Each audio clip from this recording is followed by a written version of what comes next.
Good morning, everyone. Good morning and welcome to one of our HR open houses. I'm Cynthia Glass, the VP of HR. Thanks for joining us this morning. We're up to 52 participants and climbing as people will be joining. So I'll give us just a few more seconds. There's a bunch of people popping in, which is great. We're really excited that you're all here today.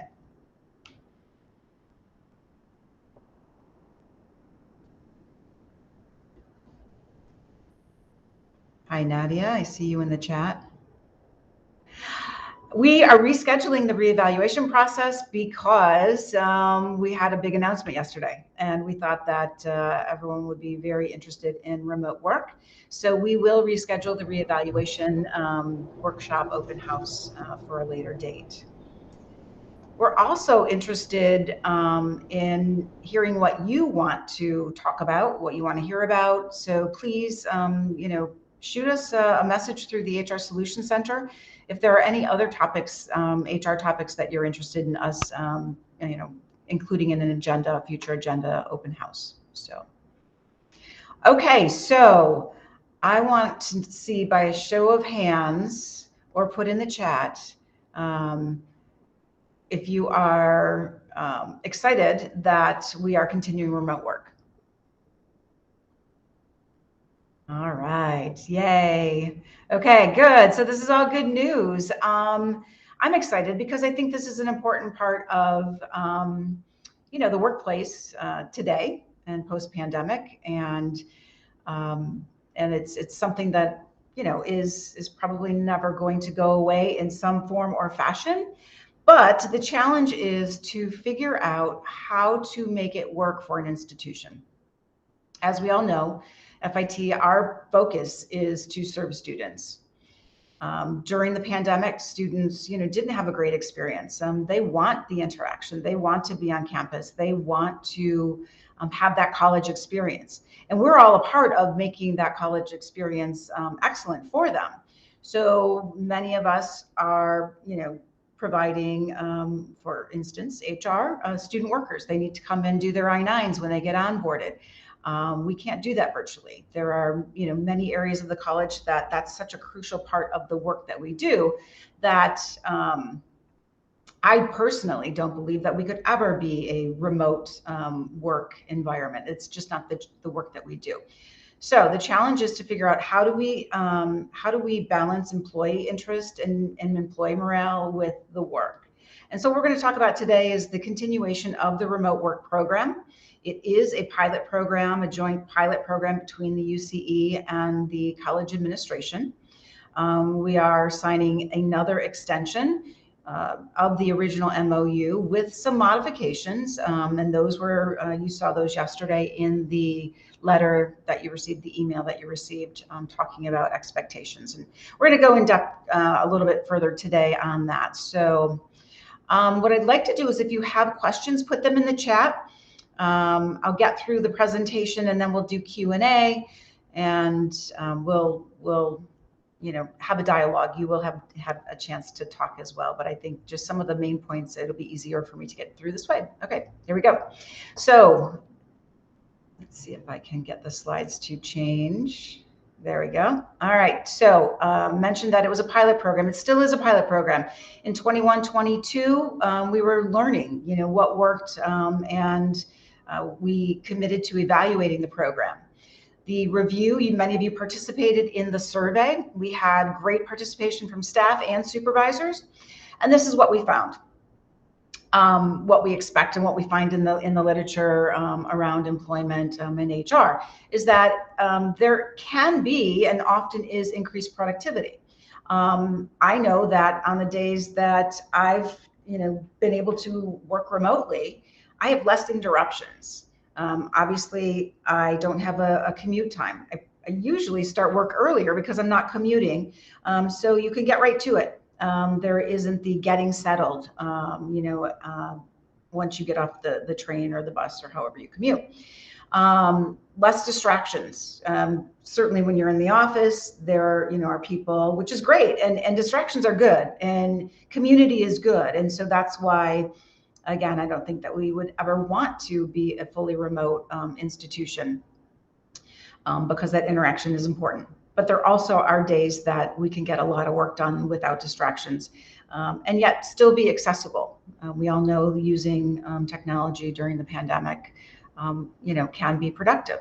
And as you all raised your hands and jumped for joy yesterday that we do find that employees are happier. We want employees to be happy because if you are committed and feeling good about work, feeling good about the work that you do and your contributions, this will be a much better work environment for everyone. And our students will ultimately be served best.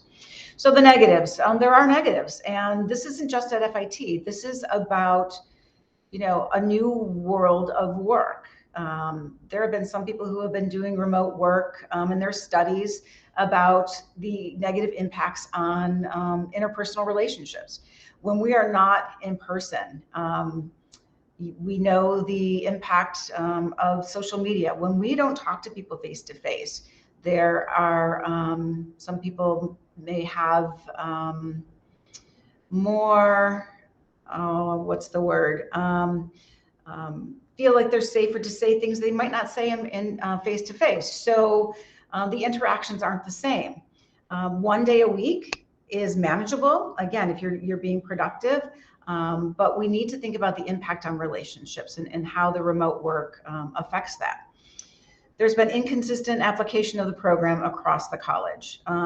We think equity is important. We think you think equity is important. Now, is this going to be equal? It is not ever going to be equal because those in campus safety, those in the mailroom, those who deal with physical work that must be done on campus, in the labs, they're never going to be able to do work remotely. So it's never going to be equal. Can we try for equity? Yes. That means that everyone needs to comply and be accountable to the rules of the program. We found that people were not doing that. This causes a lot of grief and aggravation for supervisors. So while we want to have a flexible and agile work environment, we need to have consistency. So employees cannot, say, oh, I need to take a vacation day on my scheduled remote day, therefore I'm changing my remote day to whatever. That impacts everyone else around you. It impacts the supervisor's ability to supervise and know where everyone is and coordinate and do their job. So that's an issue that we need to pay attention to. And all of these things I'm raising because this is still a pilot and we all need to be accountable. And it may just be some of us that, have engaged in the non-accountability, but kind of like back to elementary school, we don't want, the limited people who are not complying to ruin it for the rest of us. So we all need to be together on this. Not using video for meetings. So when you are remote, you are engaged, you are working. It is the same expectations. It's just you're in a different place and the technology allows you to physically be somewhere else, but you have to be present.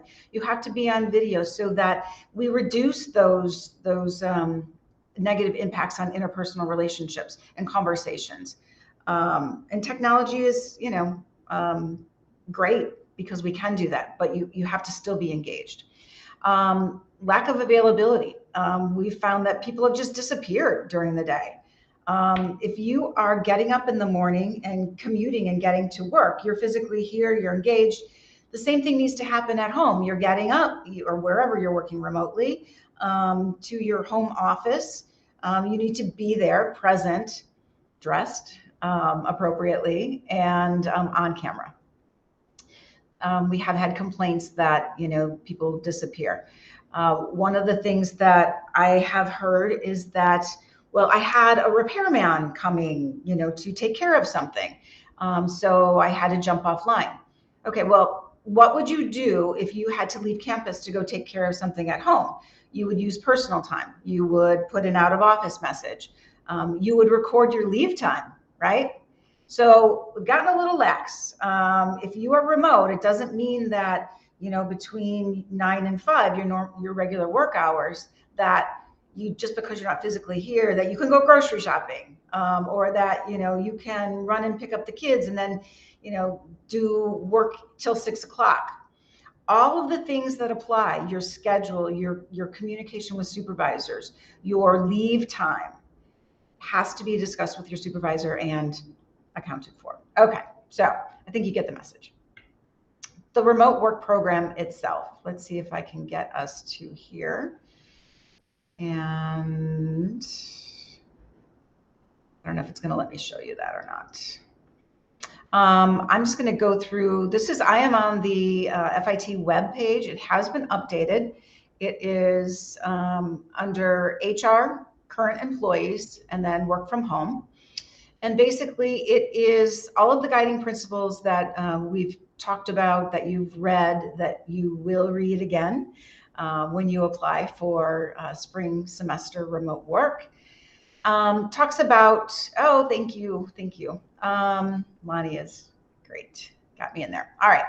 So performance expectations, I went through, I don't want to belabor this, but it's basically it's as if you are on campus, you're just virtual. Eligibility, one thing that I wanted to clarify was that it's one day each work week based on a calendar week, right? So we're not pushing things into the next week if you don't get one this week. If we have a holiday on your remote day, you don't have remote that week.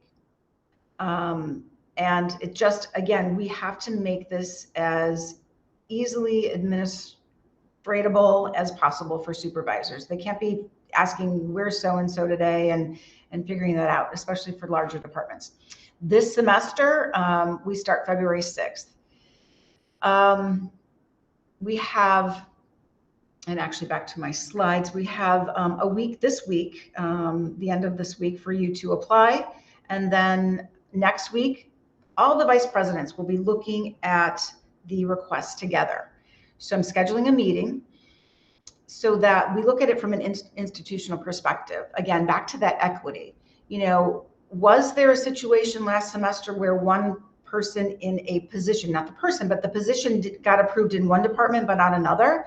We want to check out, why that happened. And there may be a legitimate reason, but we want to make sure that we are applying this consistently across the institution. So we need some time to do that because of the timing of releasing this. We will go through May 24th. That is commencement, but that is the broad parameter. The thing you need to remember is there will be blackout dates. There are times when it's all hands on deck. In HR, it's all hands on deck during onboarding time.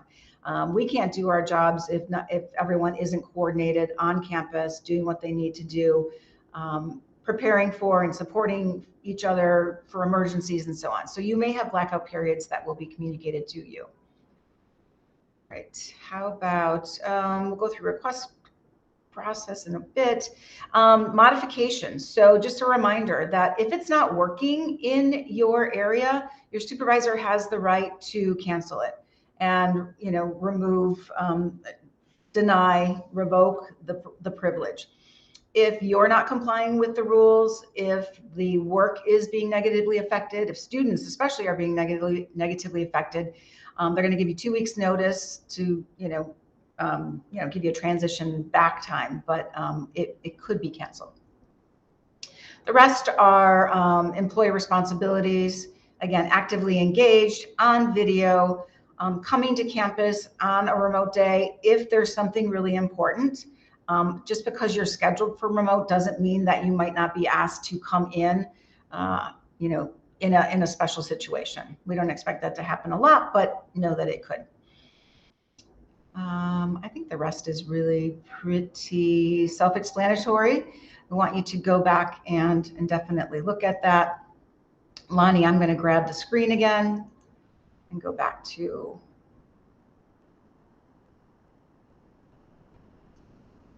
sharing. All right. So spring 2022. Modifications, again, the things that I just reiterated about really tightening up, the accountability. You saw in the memo, and many of you have already applied. You need to read the remote work policy, the FAQs. When you apply, you're going to click a box that says you have done that. Again, really important, because we want this to work for everyone, and we don't want someone who's not paying attention or not complying to ruin it for everyone. Talked about the blackout periods. Leave requests, really important. So if you have to go to the doctor, just because you're remote means you got to put in your leave because you went to the doctor, means you are not available. If you need to go, do whatever personal business, it's no different than being at work. This is not a substitute for childcare. It's not a substitute for elder care. If you have those issues, please come to HR and we can talk to you about, how to manage that and get some resources. So same expectations apply regardless of where you're performing the duties. The request talked about everything will be decided by February 3rd. You will know. There is in the pilot program, if for some reason you were denied, there's a process for appeal and understanding the reasoning for why a denial may happen. No remote work next week. Resources, supervisors. So this has come up not just out of the last semester, but generally. This is a new world of work, and supervisors are looking for help in how to navigate this new world, how to help employees be productive when they're home. So we will be doing some supervisory training in February. And then employees, talk to your supervisor. The key to success is to communicate with your supervisor, because if your supervisor's happy, then they're going to tell HR they're happy that they support the program. We're going to be able to continue to try to make it work for everyone. So communication is key. Don't just not show up. Don't call your supervisor in the morning saying, I'm not feeling well, so I'm going to work remotely. That is not part of this program. This is a scheduled work day. If you're not feeling well, except for COVID, talk to HR about, if you have a confirmed case and working remotely.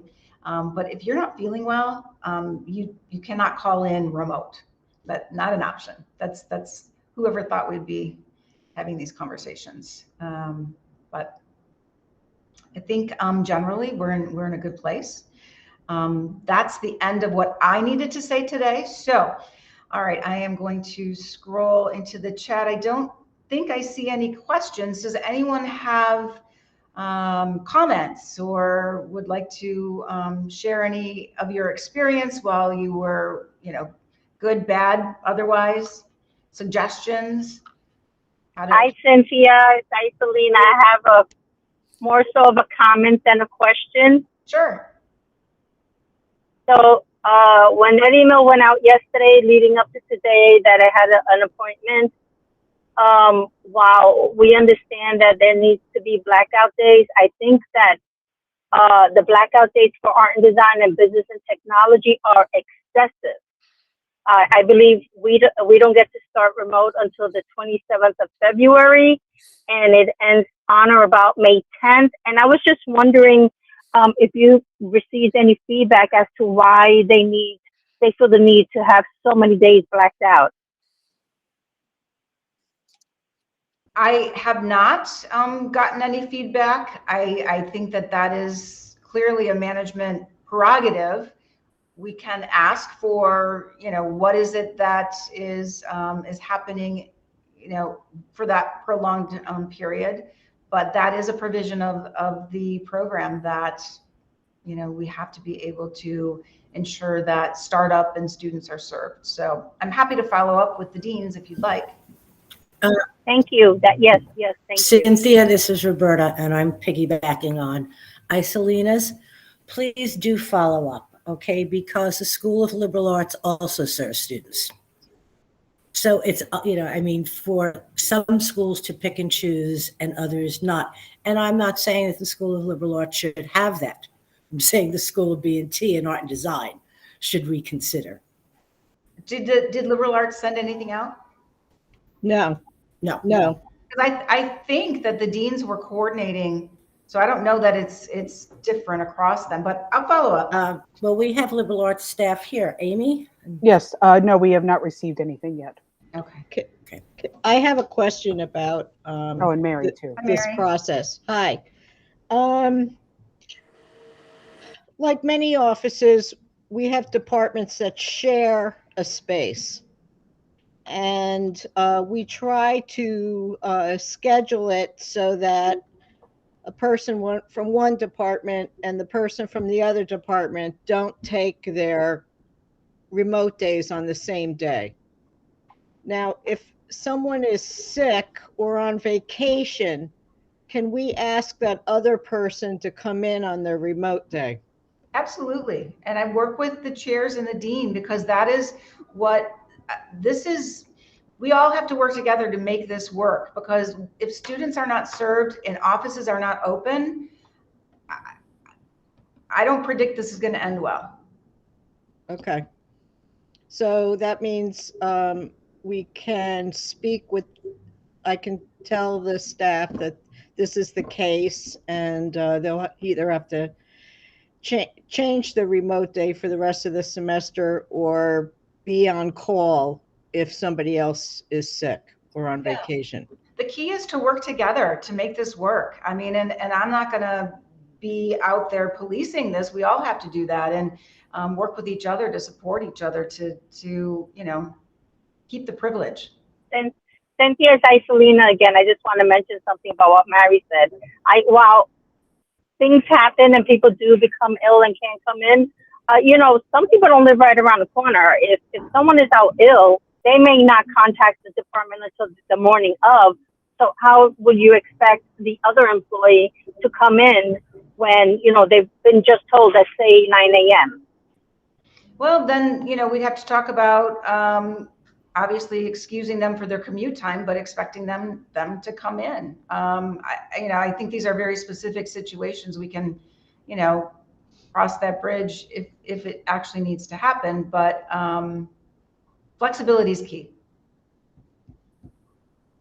Cynthia, it's Roberta again. I'm piggybacking on Isolina. She asked the question that was in my mind. I don't think we're going to have to cross that bridge. It's going to happen. There's going to be an employee who's ill. The department's notified at the last minute. The person whose remote day will be called into campus. And as Isolina said, actually very few of our folks live close to FIT. So I think we're going to have to agree that the travel time would be excused if they're told. No, if you're called in, then you're already on the clock. So no, I think that's actually easy. It's about whether the harder part's going to be if they refuse, or we get into a situation where they're not flexible and they need to be on campus. So those are hopefully the things we don't have to deal with. But yeah, if someone's sick, we need you on campus, and it's already 9 o'clock. You're not going to be penalized for your travel time to get here if we're expecting you to get here. Thank you. Yep. There's a question, staff submitted their forms. So you have not gotten the forms because we have a change in the process. Again, VPs have the ultimate approval. HR wants to be involved with the VPs looking at all the requests by position, not person, by position, to say, how can we make sure that we're making objective decisions based on work. Now, there may be an office that only has one person and that position in the department. And so that may be a factor, but you haven't gotten any approvals yet because we're going to take a look at all of this first and then get your feedback. Thank you, Cynthia. Lonnie, do you want to chime in? We halted the work. Some of you got some by accident. The note went out and we didn't realize the workflow was still working. So if you saw them, disregard. Ignore them. Yeah, I think I caught most of you with an email. If I missed you, I apologize. We had a rogue workflow that was jumping in and trying to tell everybody what to do. So we fixed it, and we expect on Monday to send out once we've got the lion's share, or once the deadline's hit, we'll send them out to people for the first round of supervisors to look at. And I'm looking at a report in a way to do it so that you can see them all together as well as see the individual ones. So more to come very soon. All right, so I'm going to go back to the chat.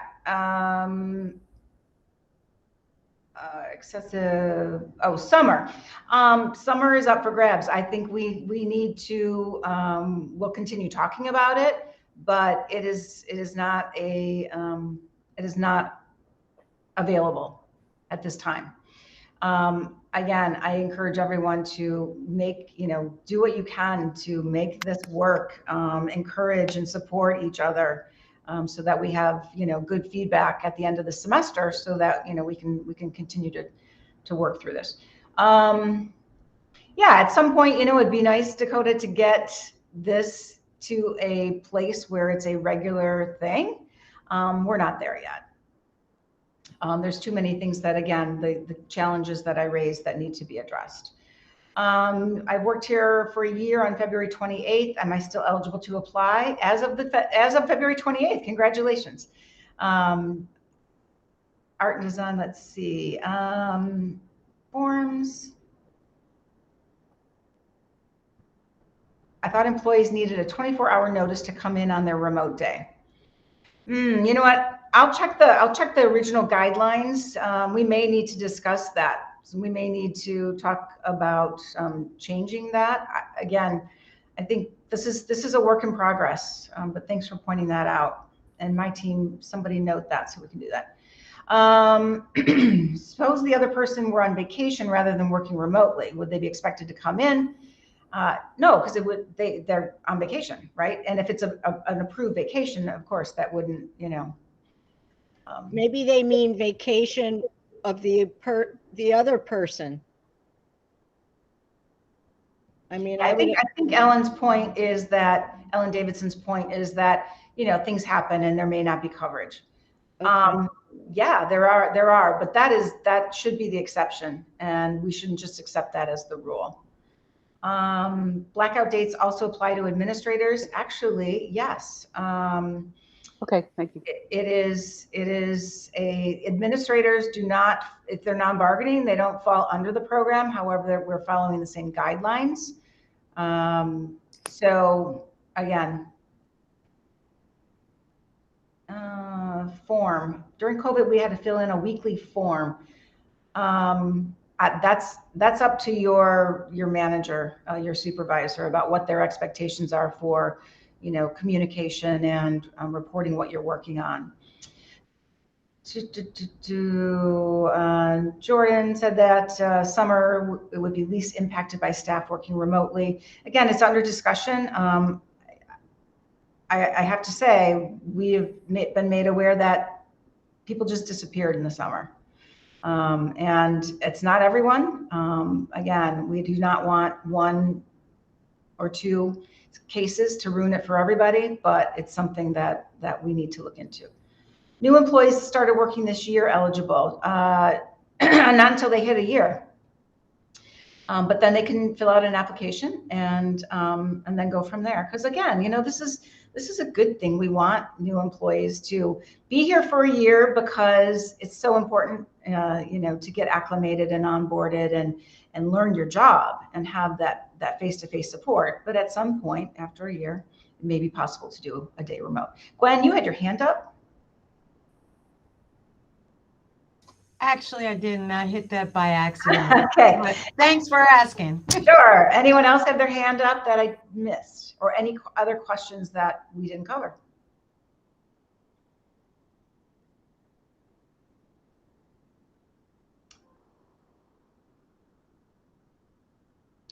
Somebody asked Nomi Kleinmans.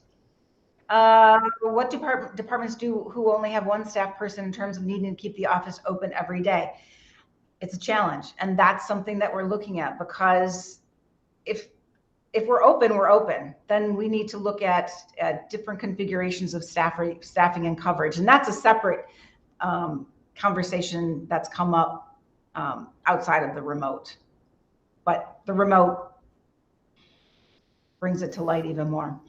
So how do I approve something if I'm being told don't approve? Like, I don't know how to ask this correctly, but like, if I'm being told my office has to be open every single day, but I only have one staff person, I think and then I approve a remote work day, I'm approving something I've been told not to approve, but I think that it should, do you understand what I'm asking? I do. And I think this is a conversation with the dean and academic affairs about expectations for offices that are open and how else can that be covered, or there probably are some other options, but that's just, not up to me at this point, to direct the work or say that another office could cover, or you could direct people certain places. I don't know what the solution is. So the conversations need to happen before you approve. So who do I have that conversation with? My dean? Yeah, absolutely. Yeah. Yep. Gwen is nodding yes.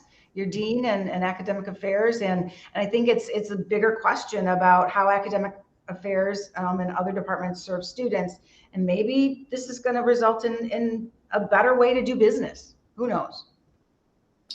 Another challenge we experienced over the last couple of semesters with the program is that some staff are switching days just haphazardly, where they felt like, well, I picked Wednesday, but I don't really want to work remote on Wednesday. I'd rather switch to Thursday this week, and telling their manager, their supervisor, that they switch their days. We still have to follow the procedure for the selected day. If you selected a day, honor the day that you selected, and then if you need to switch, you would have to get the approval from your supervisor, because it might impact other employees in the unit. And remember, it was considered, it's an approval process. So you don't just switch based on what's happening on your week. Diane, raise your hand. Nope. Hi. Hi, Diane. There you are. Yeah, I'm here. I'm sorry. I haven't been engaged. I'll take my hand down. Okay. Deborah.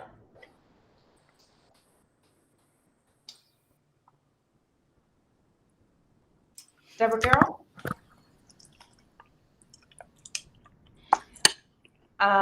We got let's see, if an extension is expected going forward, can you give us more advance notice? Yep. That would be the ideal. And that's, what we attempt to do. And we'll try to, give more notice in the future. And as we learn, this should get easier. I agree, Sal, and Tara, that it is a privilege, and if it's abused, it should simply be revoked for that person. That is true. That assumes that everyone is working together to identify the problem so that it doesn't negatively affect other departments, and that we fix these things. This is the opportunity. So this is the semester to work out the kinks, work out the bugs, identify any people who may not be doing what they need to do, so that it doesn't, again, ruin it for everybody. What are the reasons that a department would opt out of the program? So it is up to administration to determine what the impact is on the operations, and that's not going to change. So if you want to talk about a specific unit and the services they provide, we can do that offline.